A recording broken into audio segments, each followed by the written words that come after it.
Bueno, entonces darles la bienvenida, mis amados hermanos, los que ya están conectados en esta hora. Bueno, hoy continuamos con el estudio de la palabra del Señor al libro de Apocalipsis. Estamos ya sumergidos en la segunda sección del capítulo 1. Bueno, entonces estamos aquí, vamos a proyectar aquí en la pantalla en la diapositiva. Entonces, bueno, los versículos 9 al 11. Entonces tenemos aquí como introducción a Juan como testigo directo de lo que el Señor aquí nos está permitiendo contemplar en el libro de Apocalipsis. Dijimos que Juan se presenta entonces a sí mismo como hermano y compañero en la tribulación, ¿sí? En el reino y en la paciencia en Cristo. Así que vamos a leer aquí, dice la palabra del Señor, Apocalipsis capítulo 9, para así enlazar con la enseñanza anterior. Dice yo, Juan, vuestro hermano y copartícipe vuestro en la tribulación, en el reino y en la paciencia de Jesucristo, estaba en la isla llamada Patmos por causa de la palabra de Dios y el testimonio de Jesucristo. Así que entonces también vimos la clase anterior que Juan entonces está exiliado en la isla de Patmos debido a su testimonio del Evangelio, por testificar de la palabra de Dios y el testimonio de Jesucristo. Entonces Juan está en la isla de Patmos.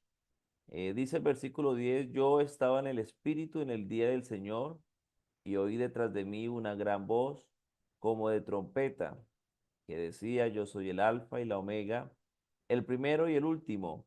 Escribe en un libro lo que ves y envíalo a las 7 iglesias que están en Asia, a Éfeso, Esmirna, Pérgamo, Tiatira, Sardis, Filadelfia y la Odisea.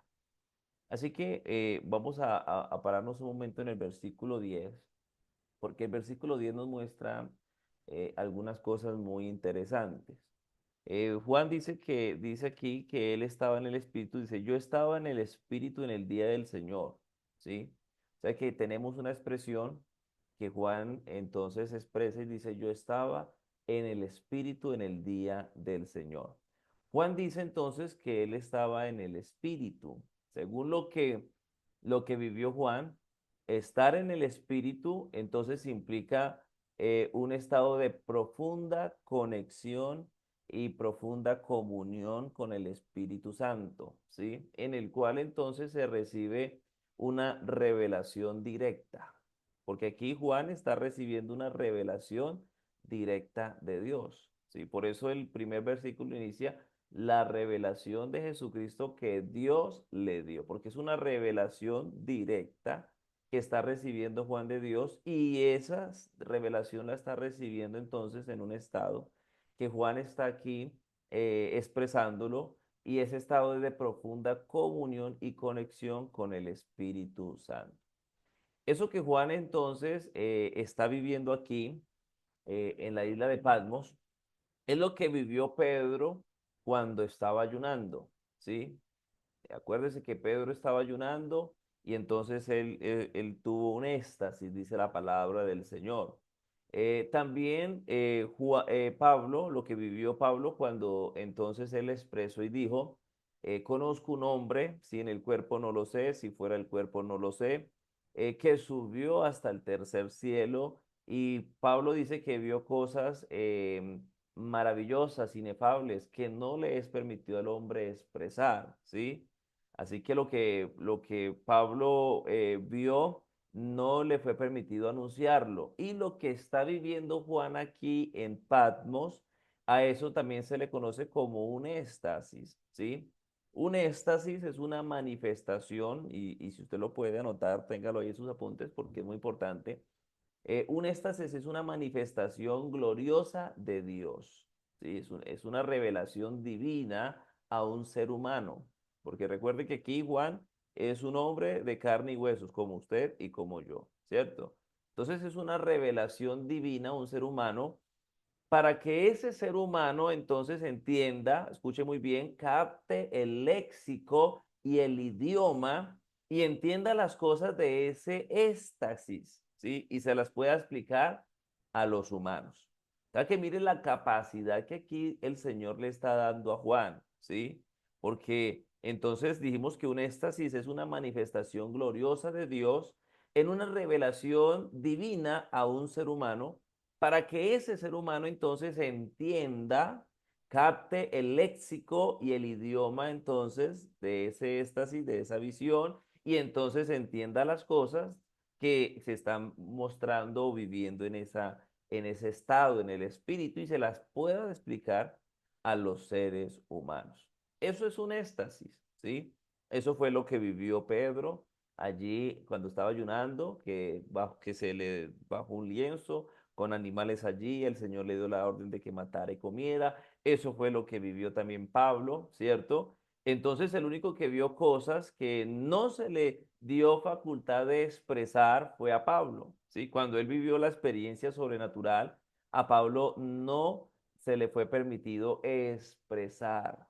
Pero aquí a Juan entonces sí se le está dando la facultad de expresar, ¿sí? Y además entonces se le da la orden a Juan de que escriba en un libro lo que él ve y lo que él oye, y que dentro de esa orden entonces está enviarlo a las 7 iglesias que están en Asia. Así que entonces mire lo que ahí nos está presentando el versículo 10 de entrada, ¿sí? Entonces a Juan se le da la orden de que escribiera en un libro lo que él ve, lo que él oye y que lo enviara a las 7 iglesias que están en Asia.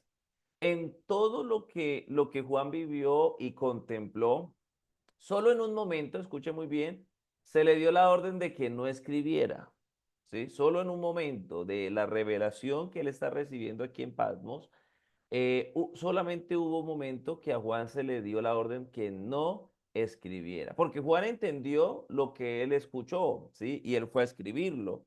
Entonces, porque él lo entendió, pero recuerda entonces que al estar en el Espíritu, entonces él tiene la capacidad dada por Dios para entender lo que está viendo y lo que está oyendo, ¿sí? Pero entonces hay un momento donde a Juan se le dice, no lo escribas, ¿sí? Entonces vamos a leerlo. Yo creo que usted se ubique en Apocalipsis capítulo 10. Vamos a irnos un momentico a Apocalipsis capítulo 10. Bueno, le damos la bienvenida a los hermanos que se van conectando en esta noche. Apocalipsis capítulo 10. Mire lo que dice, voy a leer desde el versículo 1 en adelante, ¿sí? Para entrar en el contexto. Apocalipsis capítulo 10, versículo 1 dice, vi descender del cielo a otro ángel fuerte, envuelto en una nube, con el arco iris sobre su cabeza, y su rostro era como el sol, y sus pies como columna de fuego. Tenía en su mano un librito abierto, y puso su pie derecho sobre el mar y el izquierdo sobre la tierra. Y clamó a gran voz, como ruge un león, y como hubo clamado, escucha muy bien, 7 truenos emitieron sus voces. Cuando los 7 truenos hubieron emitido sus voces, entonces dice aquí el versículo 4, yo iba a escribir, ¿sí? ¿Quién iba a escribir? Juan. Yo iba a escribir, dice Juan, pero oí una voz del cielo que me decía, sella las cosas que los 7 truenos han dicho y no las escribas, ¿sí? O sea que cuando los 7 truenos hubieron emitido sus voces, Juan dijo, yo iba a escribir. ¿Por qué? Porque él está en el espíritu, entonces él está comprendiendo lo que él está viendo y lo que él está oyendo. Pero entonces él oyó una voz que le dio la orden del cielo y le dijo, sella las cosas que los 7 truenos han dicho, no las escribas, ¿sí? Aquí entonces se sella una parte de lo que Juan vio, ¿sí? Y de lo que Juan oyó. Claro, eso no significa que el mensaje no, o bueno, no significa que el mensaje se quedó ahí oculto, no. Sí, ya cuando lleguemos a ese texto estaremos observando el mensaje a los 7 truenos, porque hay un mensaje que el Señor da. Entonces, eso es importante decirlo, ¿sí? Pero aquí lo que yo quiero enfatizar es que en ese estado, ¿sí? En el espíritu, entonces, Juan está teniendo la capacidad de comprender lo que él está viendo y lo que él está oyendo. Este estado, estar en el espíritu, no es simplemente un sentimiento emocional, ¿sí? O una experiencia humana común, ¿sí? Nosotros actualmente cuando estamos bajo el espíritu, entonces dice la palabra que no andamos, no militamos en la carne, ¿cierto? O sea, no proveemos para los deseos de la carne. Entonces, eso es andar en el espíritu, en nuestra experiencia o nuestra vivencia como cristianos, pero ese en el espíritu que Juan está aquí diciendo, yo estaba en el espíritu, es una experiencia sobrenatural, ¿sí? En la que la persona está completamente bajo la influencia del Espíritu Santo para recibir visiones, escuche muy bien, para recibir entendimiento divino, ¿sí? O para recibir también profecías. Así que entonces, escuche esto para que lo tenga usted presente, porque Juan al decir que él estaba en el Espíritu, no significa que Juan haya sido glorificado para recibir la visión o recibir la revelación o para recibir la profecía, ¿sí? No significa que Juan haya sido glorificado. Ojo a eso porque algunos expresan que Juan fue glorificado. No, Juan al estar en el Espíritu no significa que fuera glorificado, porque una vez que un ser humano es glorificado, no puede salir de ese estado, ¿sí? Cuando un ser humano es glorificado, no puede salir de ese estado. Por eso entonces el texto muestra que una vez nosotros seamos glorificados, dice en la parte siguiente, estaremos siempre con el Señor. ¿Por qué? Porque es un estado en el que yo entro, ¿sí? Entonces la gloria del Señor me envuelve y ya entonces yo de ahí no puedo salir, ¿sí? Entonces el término que la Biblia utiliza es y estaremos siempre con el Señor. Entonces Juan al estar en el Espíritu fue llevado más allá de las limitaciones, escuche muy bien, de las percepciones físicas, ¿sí? ¿Para qué? Para ver el mundo espiritual, para poder contemplar. O sea, Dios le dio esa capacidad en ese estado para que la humanidad de Juan pudiera soportar, ¿sí? Lo que el Espíritu Santo lo estaba llevando a que él contemplara, ¿sí? Porque esas percepciones van más allá de este mundo físico y entonces está en un plano espiritual. Porque aquí Juan es como si fuese sumergido en uno de los atributos que Dios posee, porque recuerde que aquí hay cosas que Juan expresó que todavía no se han cumplido, ¿sí? Que se están desarrollando, algunas todavía están vírgenes, no se ha cumplido la parte de la profecía de lo que Juan ha dicho, ¿cierto? Entonces, dese cuenta usted de eso. Entonces, parece ser que aquí él lo abraza al Señor y lo lleva entonces a ese atributo del conocimiento anticipado de Dios sobre las cosas. Entonces, en este estado, Juan estaba sintonizado con Dios, abierto entonces a recibir visiones, ¿sí? Como la revelación de Jesucristo glorificado y también el mensaje para la iglesia, ¿sí? Hay cuatro referencias que Juan está entonces en las que nos muestra el texto, que Juan está en el Espíritu en el libro aquí de Apocalipsis. Entonces, la primera ya es Apocalipsis capítulo 1 versículo 10, ya lo leímos, ¿cierto? Juan dice, yo estaba en el Espíritu y estaba en el día del Señor. Ahora, Apocalipsis capítulo 4, si usted va un momentico allí, yo quiero que usted vaya porque vamos aquí a leerlo. Dice Apocalipsis 4:2, dice, eh, bueno, leo desde el versículo 1. Después de esto miré y aquí una puerta abierta en el cielo y la primera voz que oí como de trompeta hablando conmigo dijo, sube acá y yo te mostraré las cosas que sucederán después de estas. Y dice Juan en el versículo 2, y al instante yo estaba en el Espíritu, ¿sí? Y aquí un trono establecido en el cielo y en el trono uno sentado. O sea que aquí se vuelve a repetir la expresión, yo estaba en el Espíritu. Ahora vamos a Apocalipsis capítulo 17, versículo 3. Mire lo que dice la palabra del Señor allí. Dice, y me llevó en el Espíritu al desierto. Apocalipsis 17:3. Y me llevó en el espíritu al desierto y vi a una mujer sentada sobre una bestia escarlata, llena de nombres de blasfemias, que tenía 7 cabezas y 10 cuernos. O sea que mire que aquí vuelve Juan y escribe y dice, y me llevó en el espíritu. Ahora la última cita está en Apocalipsis capítulo 21, versículo 10. Mire lo que dice la palabra del Señor allí. Apocalipsis capítulo 21, versículo 10. Dice, y me llevó en el espíritu a un monte grande y alto, y me mostró la gran ciudad santa de Jerusalén que descendía del cielo de Dios. O sea que mire que vuelve a expresar que me llevó en el espíritu. Esto nos muestra que hubo tiempos al momento de recibir la visión, ¿sí?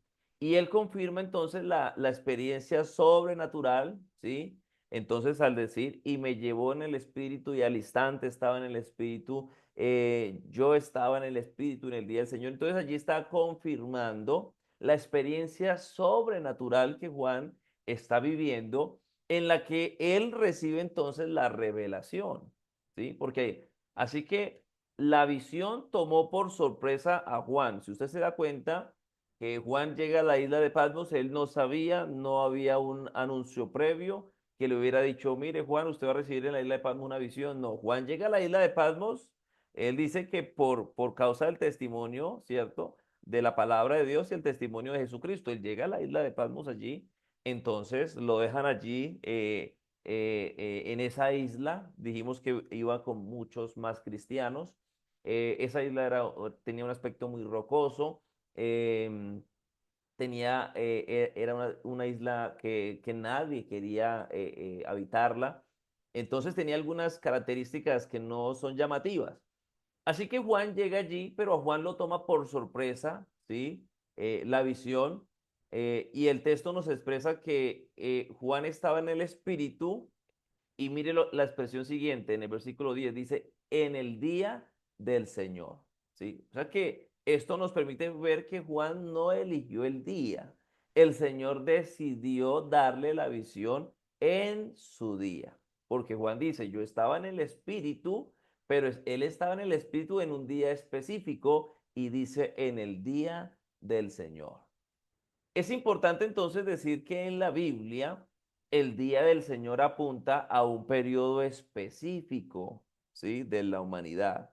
Cuando la Biblia nos muestra y entonces dice que estaba en el día del Señor, nos muestra entonces un periodo específico de la humanidad y que todavía no se ha desarrollado, ¿sí? Que todavía no se ha desarrollado. Así que entonces es importante observar y tener en cuenta esto. En la Biblia entonces encontramos los siguientes términos asociados al día del Señor. Apúntelos por ahí para que usted los tenga a la mano.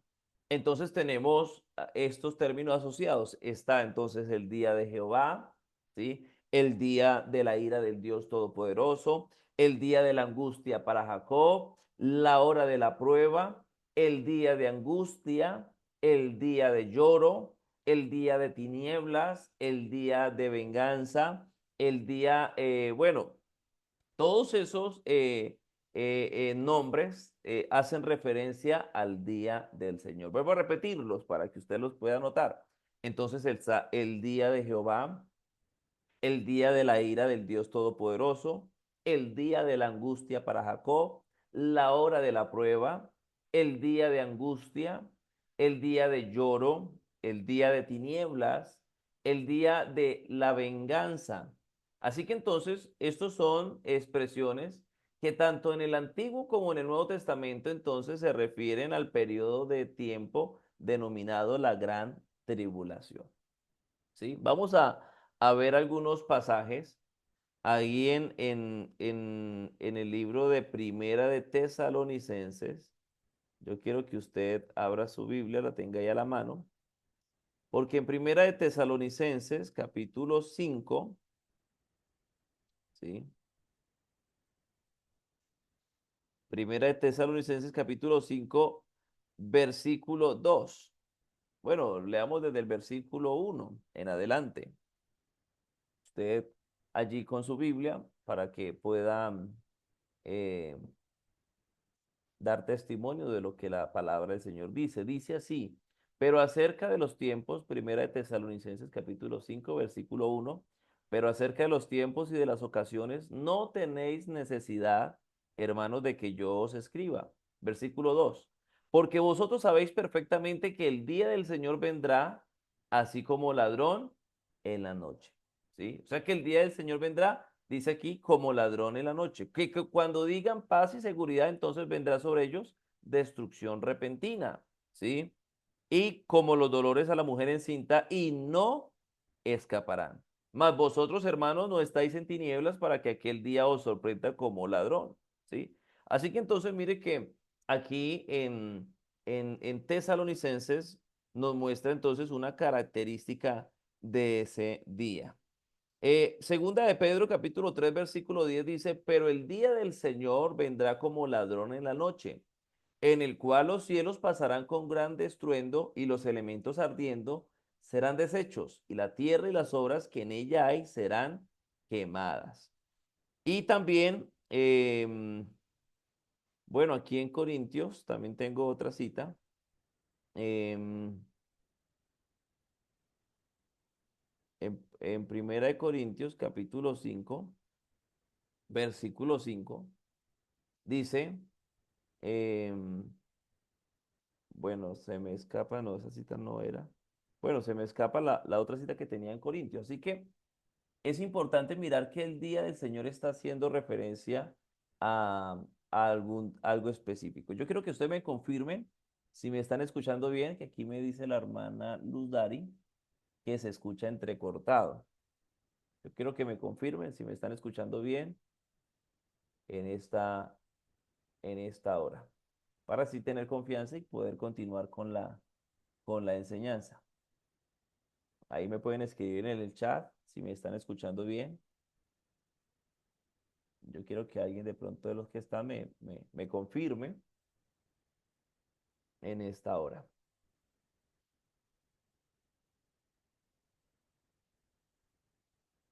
Bueno, la hermana Beatriz dice, bien, hermano David, listo. Le agradezco, hermana Beatriz. Entonces, bueno, de pronto sea el internet, mi hermana Luz Dari. Así que entonces, bueno, si nosotros sacamos estas expresiones y las aplicamos entonces en otro contexto que no sea de la gran tribulación, estamos cometiendo pues un error muy grave de interpretación de la profecía. Así que es muy importante que nosotros tengamos claridad a qué se está refiriendo. Todos los escritores, tanto del Antiguo como del Nuevo Testamento, usaron estas expresiones para aplicarlo al juicio, ¿sí? O también pudiéramos decirlo que al clímax del periodo de la gran tribulación. Bueno, la hermana Isabel también dice que se escucha entrecortado. Bueno, no sé si sea mi internet, no sé si sea mi internet o de pronto allí donde ustedes se encuentran. Ya pues bueno, en la grabación estaremos mirando si de pronto sea mi internet y si es así, pues estaremos mirando para corregirlo. Así que les decía entonces que todos los escritores, tanto del Antiguo como del Nuevo Testamento, usaron estas expresiones para aplicar entonces al juicio o también al punto más fuerte del periodo de la gran tribulación, el día del Señor. Así que es uno de los más grandes hilos de la profecía bíblica, esta expresión, ¿sí? Entonces, les agradezco, hermano Gustavo, hermano José, que dice que se escucha bien el sonido. Así que, sin un claro entendimiento entonces del plan de Dios para el futuro, sería entonces totalmente un panorama oscuro con respecto a este día. Yo quiero que usted se ubique en el libro de Hechos de los Apóstoles. La hermana Andrea también me dice que se escucha bien. Bueno, le agradezco. De pronto sea el internet allí de los hermanos que de pronto está molestando. Hechos de los Apóstoles, capítulo 2 versículo 14. Allí entonces se da el primer discurso de Pedro y voy a permitirme leerlo, dice de la siguiente manera. Entonces Pedro, poniéndose en pie con los 11, alzó la voz y les habló diciendo, varones judíos y todos los que habitáis en Jerusalén, esto os sea notorio y oíd mis palabras, porque estos no están ebrios, como vosotros suponéis, puesto que es la hora tercera del día. Mas esto es lo dicho por el profeta Joel. Y en los postreros días, dice el Señor, dice Dios, derramaré de mi espíritu sobre toda carne.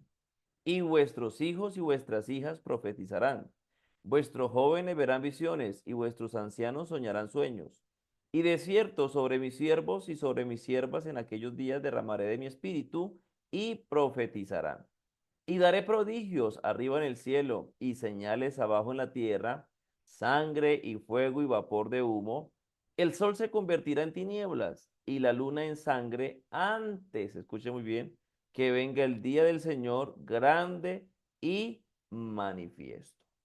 Así que entonces mire que ya esto que expresó el profeta Joel, entonces se viene cumpliendo, ¿sí? Ya eso se viene cumpliendo al pie de la letra.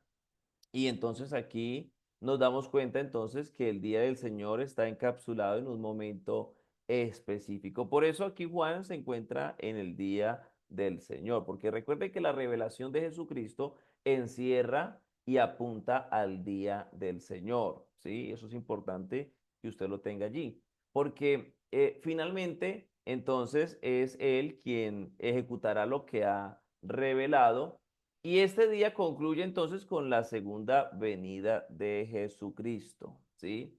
Así que entonces Juan, aquí al expresar que Él está en el día del Señor, nos permite ver entonces que ese es el enfoque de la profecía y también de la revelación, que ese día el Señor lo tiene entonces agendado, ¿sí? Porque todo lo tiene el Señor agendado hace más de 2000 años, ¿sí? Más de 2000 años am, lo tiene el Señor agendado, sino que aquí lo que ha hecho entonces es que lo ha reiterado con Juan, ¿cierto? Porque ya nos ha mostrado cosas en los profetas menores, en el Antiguo Testamento, a través de lo que Jesús expresó mientras estuvo aquí en la tierra.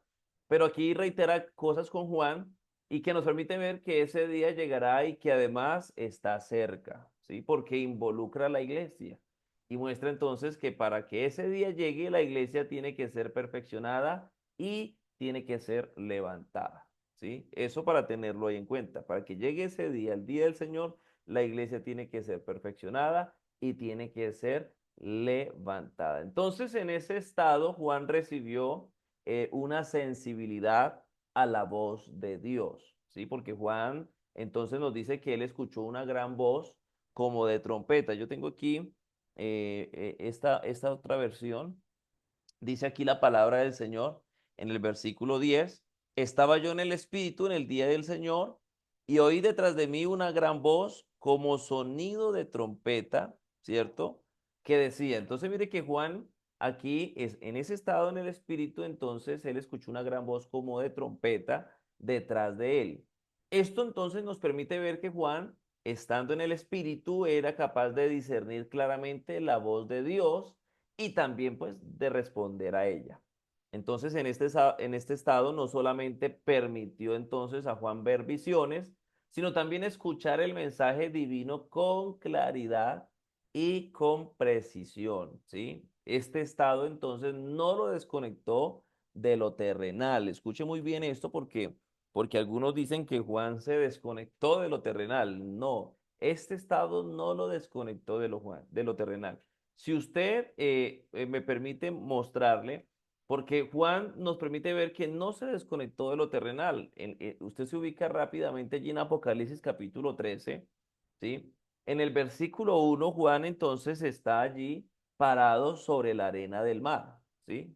Vamos aquí a buscarlo rápidamente.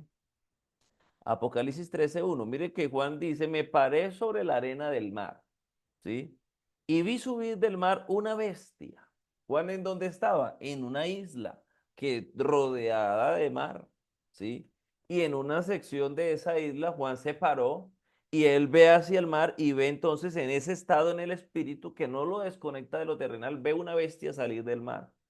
Y entonces que tenía 7 cabezas y 10 cuernos y comienza ya a mostrar que en sus cuernos 10 diademas y sobre su cabeza un nombre blasfemo y la bestia que viera semejante. Entonces Juan comienza a escribir lo que él está viendo en ese estado del espíritu. Así que estar en el espíritu le permitía a Juan enfocar su atención hacia la instrucción divina.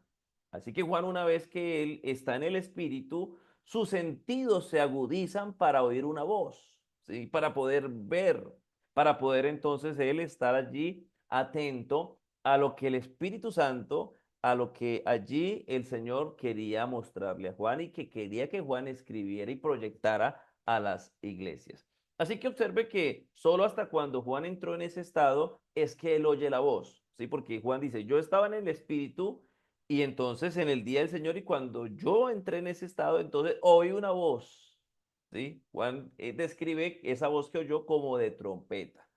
Una trompeta en tiempos bíblicos era un instrumento utilizado para llamar la atención, ¿sí? De una manera entonces clara y también poderosa.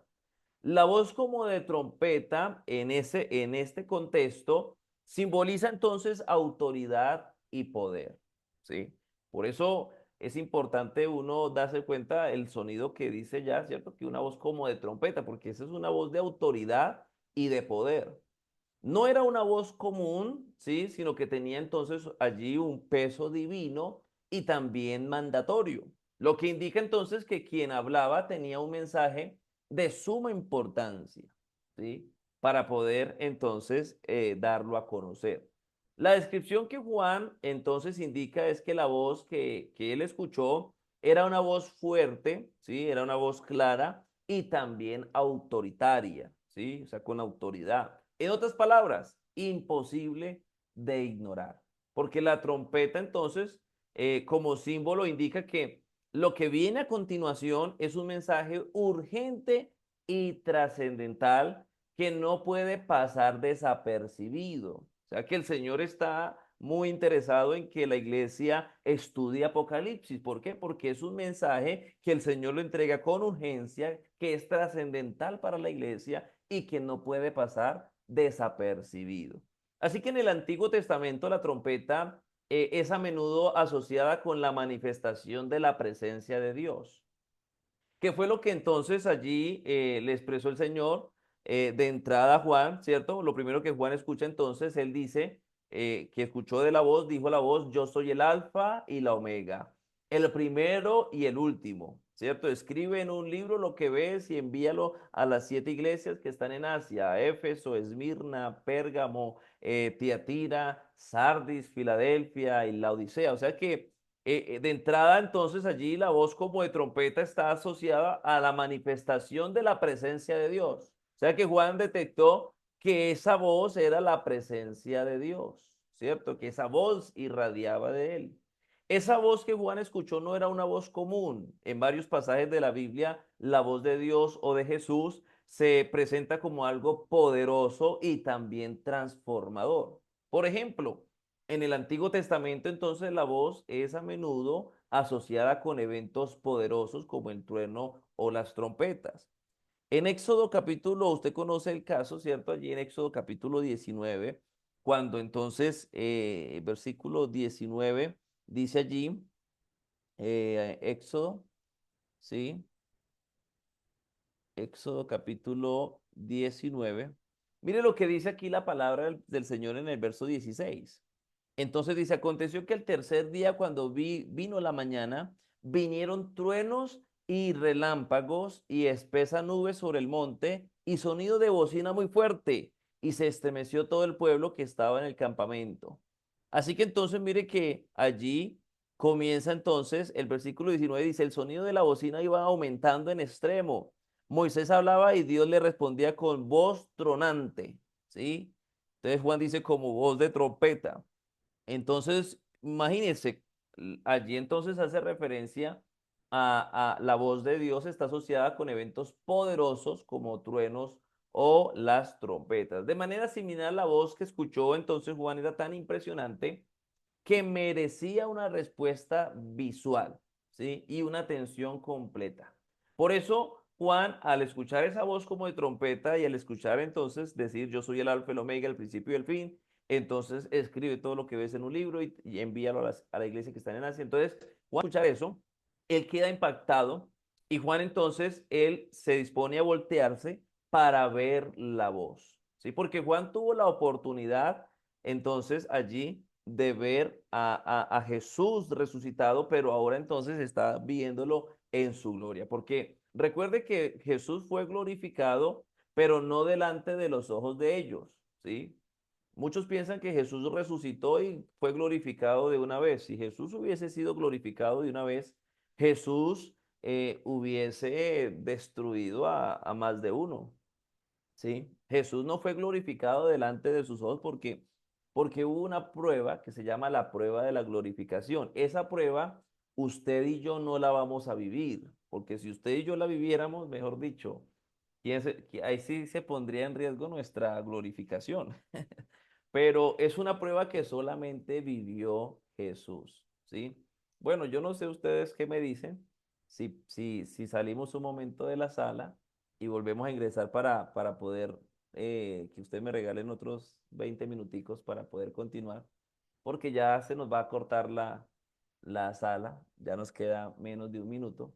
Entonces, pues bueno, yo la voy a cerrar y ustedes se vuelven a conectar los que desean, para no terminar así como de isofacto aquí. Entonces voy a pausarlo. Vamos aquí a salir